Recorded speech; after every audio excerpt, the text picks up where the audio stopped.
بسم اللہ الرحمن الرحیم۔ ملک پاکستان میں سود کا نظام جو مسلط کر دیا گیا ہے، اس سے چھٹکارا کیسے ممکن ہے؟ اگر نہیں تو مجرم کون ہوگا؟ روز محشر عوام یا حکمران ریاست؟ یہ ہمارے لیے بدقسمتی ہے جی۔ پاکستان میں سودی نظام اور سودی معیشت اور پھر اس کو تحفظ فراہم کرنے والے ادارے، چاہے وہ حکومت ہو چاہے وہ ریاستی ادارے ہوں،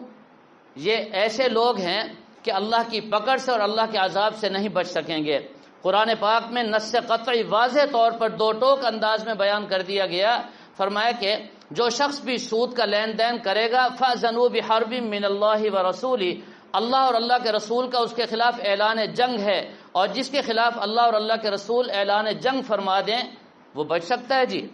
اور میں تو حیران ہوتا ہوں، ہمارے ملک کی معیشت تباہ ہو چکی ہے، مہنگائی عروج پر پہنچ چکی ہے، اللہ کا غضب اور اللہ کی لعنت آسمان سے بارش کی طرح برس رہی ہے۔ آج کا غریب، اس کی حالت آپ دیکھیں، نہ گفتہ بے اس کی حالت ہے، کھانے پینے کے لیے اس کے پاس کچھ نہیں ہے، کمانے کے ذرائع آج کل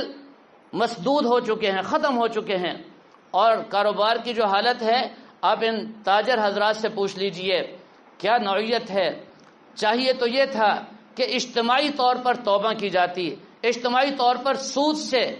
بچنے کا اعلان کیا جاتا، اور یہ قوم اعلان کرتی کہ ہم بغیر سود کے سنت کے مطابق نبی پاک صلی اللہ علیہ وسلم کا طریقہ تجارت اور معیشت کو لے کر ہم آگے بڑھیں گے، ہمیں چٹنی کھانا پڑی تو کھائیں گے، اور یہ قوم نبی پاک صلی اللہ علیہ وسلم کے ایک ایک حکم پر مر مٹنے کے لیے تیار ہے، چٹنی کھانے کے لیے تیار ہے، ساری جائیداد اور ساری رقم قربان کرنے کے لیے تیار ہے۔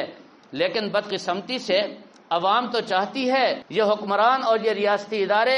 یہودیوں کے زیر تسلط ان کا ایجنٹ بن کر ان کی بولی بولتے ہیں، ان کی زبان بولتے ہیں، اور یہ قوم ان کو کبھی بھی معاف نہیں کرے گی۔ اور خاص طور پر جن اداروں نے اور جن بینکوں نے